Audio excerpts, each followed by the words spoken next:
Hey, what's good, YouTube? Nightmare Frame coming at you. I'm kidding. That's not how this works. Wait a minute, am I confused? Swazula Yasagi popcorn gobblers, how the hell are you? Hey Nightmare, love you boo.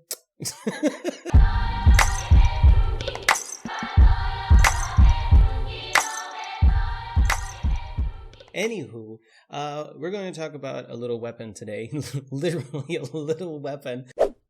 Does he look like a bitch? Called the Rumblejack. That I keep on confusing with Rattleguts because the damn names are similar. Anywho, the Rumblejack was introduced to us during the new war quest. Our drifter was able to use it, and it was kind of a cool weapon. And after completing the quest, you could also go ahead and acquire it. And turns out, ain't that great. But it's not terrible. It's pretty good. It's just really nothing special. And that's just my honest opinion about it. Some of you guys might really like it.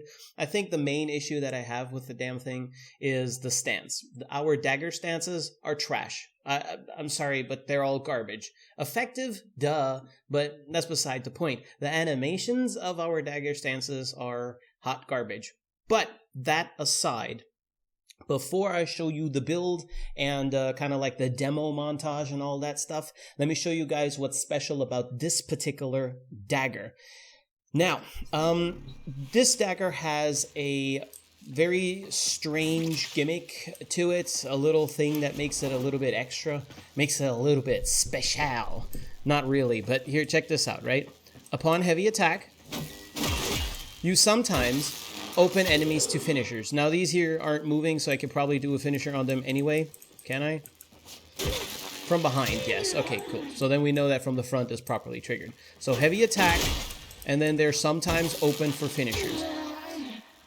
I say sometimes because I tried this in game outside of the simulator, and it is incredibly inconsistent.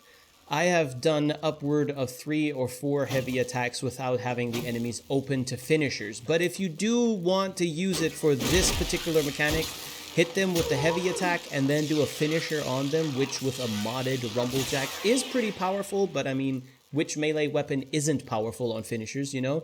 Then fine. But honestly, that's not a very recommendable playstyle. It's quite dull. Running up on the enemies super close, hitting them with a heavy attack, only to open them up, as you can see, maybe open them up with a to a finisher. Nah, fam, that ain't it, Chief. That ain't it for me. And that's pretty much the only thing that the Rumblejack has going for it, is that extra gimmick. If you stab an enemy with a finisher, of course with frames that put enemies to sleep and open them up to finishers, that you can do this way more consistently. But the only thing that it really does is a guaranteed forced electricity proc. Nice. Great. Superb. All right, man. Okay, sure, I guess. I'm going to go ahead and show you guys the thing in action versus Grineer enemies, and then we'll talk about the build. So go ahead and enjoy the quick montage with some sexy music, probably.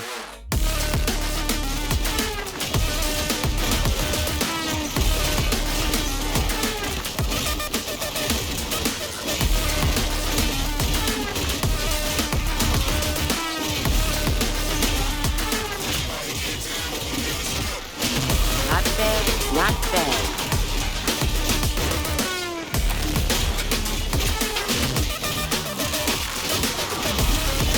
So there you have it. Not terrible. It does kill Steel Path enemies very effectively, but it's not like overwhelmingly amazing. There are a number of other weapons that are way better. But maybe you like daggers, maybe you like the aesthetic of this particular dagger, maybe you like its little extra added ability with the built-in finisher, which you can do with all of the stances too, by the way, or the pointed wind and the other one. They both have a built-in combo that will open the enemies up to finishers. Again, incredibly inconsistent. I tried it. You can't really rely on that. So building just for finishers, just because, not really worth it. Regardless, let me show you the Grineer build. So here's what I'm doing against the Grineer. Obviously, you guys can change this to whatever you like and do whatever you want. Right off the bat, looking at this weapon, you know that it is not going to be all too amazing against Grineer, probably. Why? Because its innate damage features only has impact and electricity. So a completely unmodded Rumblejack only has electricity and impact working for it. Okay, cool. Well, that means maybe something like shattering impact right here would be nice, where you reduce the enemy armor. Nope. And with electricity, the only thing that you can really do with electricity, since it's a damage over time ability, is use the smite faction mods, because damage over time abilities with smite faction mods and etc. They will exacerbate the damage, and that's all fine and dandy, but other than that you can't really do anything special. This weapon also has basically non-existing crits, so here's what I do, okay? In Warframe, as per any game really, when it comes down to percentages of certain things, like for example assault rifles versus bow and arrows or something like that, right? The critical chance isn't all that, well, critical, as in crucial. It's not that important, because you have to keep in mind, okay, we have a super low crit chance, right? So crits aren't going to happen all too often per hit, right? Yes, true, but we're working with a dagger here. Daggers tend to be very, very fast melees. So you're going to be stabbing everything around you constantly, doing multiple hits per second. Each one of those multiple hits per second has a low chance, but because there are a lot of hits, you actually have a fairly decent chance per second to crit something, right? So that's why I go with as much speed as I can bear. I'm using Berserker Fury here, obviously, and Quickening. Quickening because it has a little bit more attack speed than the other one, and also it comes with the combo chance, which is just, it's nice to have. It's not necessary. You don't need it. I could also use Gladiator Vice, for example, if I'd want to or something, but that added crit chance, it doesn't really do all that much for me. I'd rather drop a little bit of crit chance in favor of a lot more attack speed, because I'll still have more chances per second versus having a slightly higher chance but way less hits per second. Does that make any sense? Do I need to say this slower or more coherently? Let me know if this was too much, and I'll explain it again, maybe even in a separate video, and we can talk all about DPS and stuff. I'm using Weeping Wounds just to push myself well into the 100 status chance percent, because higher status chance is good to proc statuses, which is good for condition overload. I'm using the generic viral build again. Why? Because viral is going to exacerbate the damage even further, which works very well with primed Grineer. Electricity will arc to other enemies, and since I don't have all that many status types to begin with that can benefit condition overload, having a high status chance to make sure that they apply quickly and exacerbate quickly is just a little bit convenient in terms of build mechanics, okay? So this is what I'm running with. You guys can do whatever you want, as you just saw in the footage though. It does work. It doesn't crit a lot, but when it crits pretty hard enough. It does have a 3.4 multiplier now thanks to this mod here. And that's good enough, honestly. I mean, shit dies, okay? What else are you going to kill? Number one, this weapon ain't that great to begin with. Number two, even though it ain't that amazing to begin with, you're still completely slaughtering Grineer Steel Path enemies, the very enemy faction that this weapon in particular isn't all that great against. What more do you want? For me, personally, it's in the stance. The stance is really bad, so I don't like using these. The other stance, by the way, here you go, Stinging Thorn also works, but if I remember correctly, Pointed Wind has an overall higher DPS because it has more forced slashes in there. So slashes will happen. You have to keep that in mind as well. Slashes will bypass the, the bleeds from slashes, they will bypass the armor. So all of that works together very nicely. It just doesn't feel very pleasant. This is a pretty yucky weapon to use, in my opinion, against Grineer. Against Corpus, however, it feels a little bit better, because electricity is something the Corpus already don't like, especially their robot units. They really don't like electricity all that much. Corpus, they're not too bad with it, but they don't like it too much either. You can use a faction mod against them as well, but more importantly, you can mod the weapon to be magnetic and toxin, which is the better option, but not what I went with. I'll show you what I went with in a second. And it has impact in it, and impact is really good against shields. So I'm going to show you guys the footage, how it performs against the Corpus, and then we'll talk about the build. Enjoy.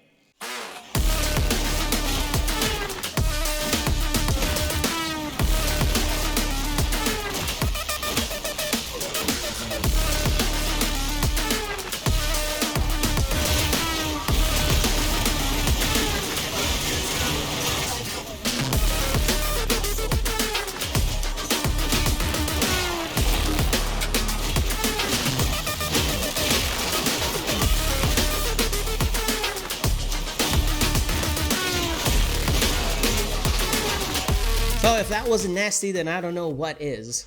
So what you saw just right there and why the weapon is so good against Corpus units in particular is, like I said, it has innate electricity damage, which Corpus don't like too much, and it has innate impact damage. Impact damage is very good against Corpus shields, so it will reduce and remove those shields over time very, very effectively, right?